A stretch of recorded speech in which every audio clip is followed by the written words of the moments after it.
talk a little bit about what's going on in Minneapolis this week. In case you missed it, the problems in Minneapolis and the protest, even though the weather has been for shit, there have been hundreds, if not thousands, of people throughout the state of Minnesota still protesting what's going on there as far as immigration goes.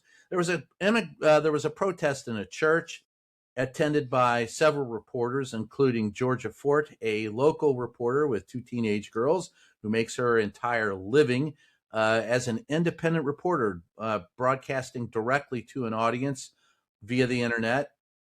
She's had several million views on some of her particular local reporting. And of course, former CNN anchor Don Lemon, who got the majority of the headlines this week when they were, both of them, and I think there were a total of 4 people that were arrested, charged in the federal government after a federal magistrate said, hey, there was no crime here. But Donald Trump and apparently, and these are according to my sources inside the DOJ, Pam Bondage was pretty pissed that she couldn't get, that the first time she couldn't get charges as she wanted. So went shopping for a judge who gave her the charges she wanted. They hauled them all into court. I gave Don Lemon a little message this week that he's now joined the first Jailbirds Club, a little club of those of us who have actually gone to jail.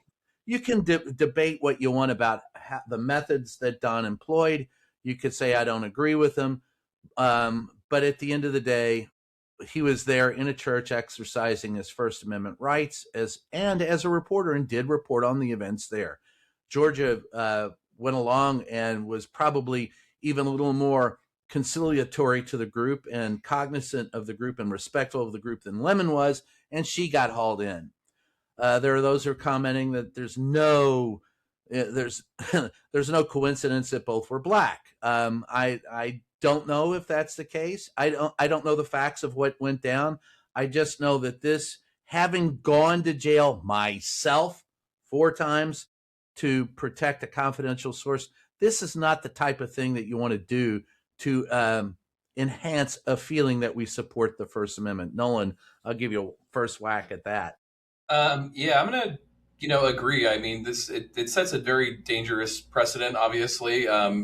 And it's whether or not you like Don. You don't have to like him to support it. Go ahead. I'm sorry. No, I think that's a good point, too, because we make it so much about the personalities. And the White House tried to do that as well with putting that meme online about celebrating the arrest of Don Lemon.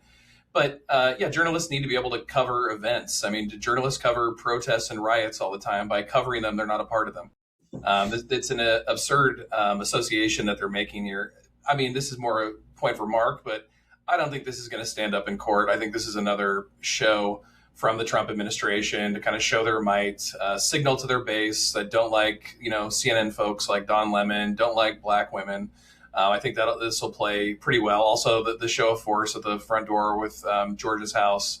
I mean, that's a video that I imagine also will be celebrated on the right. But, overall, I think politically, there's an interesting question, or something that's been, I guess, building for quite some time, which is those in power continuously tell people who are protesting what the right way to protest is. And, I've heard about this in the church, but even before, remember, Democrats were getting mad that protesters were following senators into bathrooms and the Supreme Courthouse and shutting down bridges. And look, there's a legal aspect and there's like a does it politically make sense aspect. And I think because of the legal implications, those in power should really stay out of those kinds of critiques. Yeah. Even though I'll say, I think following someone to the bathroom is probably not the best way to get people on your side, although I understand the desire. And then offering to shake their hand as they're peeing. Yes, I agree with you. That's hey, how you doing? Freeze on a handshake. So that's another kind of aspect of this. Just telling protesters how to protest by people in power is very frustrating and I think dangerous as well.